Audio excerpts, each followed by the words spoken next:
पितरों का जो हमारे ऊपर ऋण है जिसे हम पितृ ऋण कहते हैं, और उससे अगर ऋण होना है तो हमें पितरों के प्रति हमारी जो श्रद्धा से हम जो उनको अर्पण करते हैं जिसे हम श्राद्ध कहते हैं, वो कर्म हमें अवश्य करना चाहिए। ये कोई संस्कार नहीं है, ये एक विशिष्ट रूप से आपको अवश्य भूमिका निभाते हुए करना चाहिए। बहुत से लोग इस विषय को नहीं मानते, लेकिन मैं गंभीरता से कहता हूं कि जो इस विषय को नहीं मानते उनके घर में सुख शांति नहीं रहती, उनके घर में किसी भी प्रकार की व्यवस्था नहीं बनी रहती है, अनेकों प्रकार के उपद्रव निरंतर होते रहते हैं। अगर उनसे उन्मुक्त होना है तो पितरों के प्रति आपको नित्य जो है इन 16 दिनों तक अवश्य रूप से आपको श्राद्ध मनाना है। उनको श्रद्धा से उनको जो है जो भी आप अर्पण करें जिसे हम श्राद्ध कहते हैं वो आपको अवश्य अर्पण करना है। श्राद्ध पक्ष की बहुत महत्वपूर्ण भूमिका है। इस दिन पितृलोक से पितर इस मृत्यु लोक पर आते हैं अपने स्नेहीजन पितरोजनों के पास में, और आकर के उनके द्वारा प्रदत्त जो भी भोजन होता है, जो भी श्रद्धा से उनको अर्पण किया जाता है, तिल इत्यादि, तिल जौ इत्यादि, जल इत्यादि हम तर्पण करते हैं, जल उनको अर्पण करते हैं, तो वो सब वो ग्रहण करके जाते हैं और जाते हुए हमें बड़े आशीर्वाद प्रदान करके जाते हैं। तो इसलिए विशेष रूप से हमें ध्यान रखना चाहिए। हमारे धरती के 7 लोक नीचे है, अतल वितल सुतल तलातल रसातल महातल पाताल, ऐसे ही 6 लोक ऊपर है, एक 7वां लोक हमारी धरती है। भू भुव स्व मह जन तप सत्यम, ये 7 लोक ऊपर 7 लोक नीचे, 14 लोगों का ये भूमंडल है।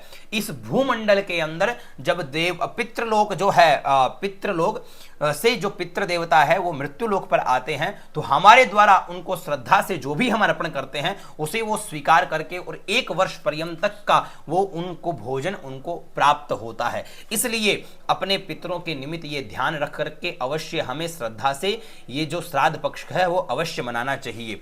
और श्राद्ध पक्ष के अंदर विशेष रूप से ध्यान रखने की बात यह है, सर्वप्रथम आप लोग श्रद्धा से भोजन तैयार करिए शुद्धता के साथ में। 5 जगह उस भोजन को सबसे पहले लगाए। सबसे पहला भोजन जिसे हम पंचबली भी कहते हैं, सबसे पहला जो है वो गाय को दे, उसके पश्चात कुत्ते को दे, उसके पश्चात कोए को खिलाए, उसके पश्चात देवताओं के निमित्त, और उसके पश्चात पिप्पीलिका इत्यादि यानी जो चींटी कीड़े हैं उनके निमित्त निकालें। तो ये 5 जगह भोजन निकालने के पश्चात फिर ब्राह्मण भोजन करवाएं। फिर ब्राह्मणों को, क्योंकि ब्राह्मणों के ऊपर ही आरूढ़ होकर के पितृ हमारे घर में पधारते हैं और वो भोजन को स्वीकार करते हैं, और वही भोजन वो 1 वर्ष पर्यंत तक उनको प्राप्त होता है। तो वो भोजन ब्राह्मणों को कराने के पश्चात फिर आप लोग जो है अपने घर के अंदर छोटे बच्चों को भोजन कराने के पश्चात फिर आप लोग भोजन करिए। 5 प्रकार के श्राद्ध हमारे शास्त्रों में बताया गया है यज्ञ स्मृति में कि नित्य नैमित्तिक काम्य वृद्धि और पार्वण। नित्य जो प्रतिदिन श्राद्ध करते हैं उसको नित्य श्राद्ध कहते हैं। नैमित्तिक श्राद्ध जिसे हम एकोदिष्ट श्राद्ध कहते हैं वो नैमित्तिक श्राद्ध हुआ, और किसी कामना की पूर्ति हेतु किया जाने वाला श्राद्ध काम्य श्राद्ध होता है। और वृद्धि श्राद्ध जो किसी उत्सव या विवाह इत्यादि मंगल कार्यों के ऊपर किया जाता है उसे हम वृद्धि श्राद्ध यानी नांदी श्राद्ध कहते हैं। और किसी विश्व देवता के सहित जो अमावस्या पितृपक्ष या आदि पर्व तिथि पर जो किया जाता है उसे हम पार्वण श्राद्ध कहते हैं। ये 5 प्रकार के श्राद्ध है। इन श्राद्धों का बहुत विशेष रूप से हमें ध्यान रखना चाहिए। वैसे विश्वामित्र स्मृति तथा भविष्य पुराण के अनुसार 12 प्रकार के श्राद्ध भी बताए गए हैं, लेकिन पितृपक्ष की बहुत महिमा हमारे शास्त्रों में बताई गई है। उस विषय का ध्यान रखते हुए ये 16 दिन आप लोगों को, क्योंकि ये 16 दिन विशेष रूप से केवल इसी कर्म के लिए बनाया गया है, क्योंकि इन 16 दिनों में कोई भी शुभ कार्य नहीं होते।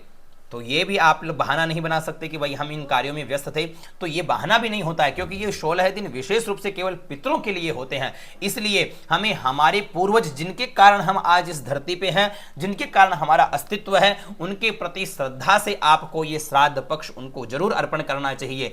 किसी तर्क कुतर्क के विषय में न पढ़ करके इन विषयों का ध्यान रख करके श्रद्धा से आपको श्राद्ध पक्ष अवश्य मनाना चाहिए। और अपना जो भी आप भाव से अर्पण करें, कोई जरूरी नहीं है, जैसे भी आप करना चाहिए, जो भी आप भाव से कर सकते हो अपने भावनाओं के माध्यम से, लेकिन श्रद्धा से और प्रेम से जो है उस कार्य को आप लोग संपादित करिए।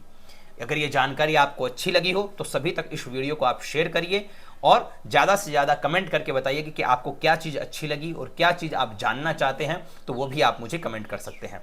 जय सीताराम।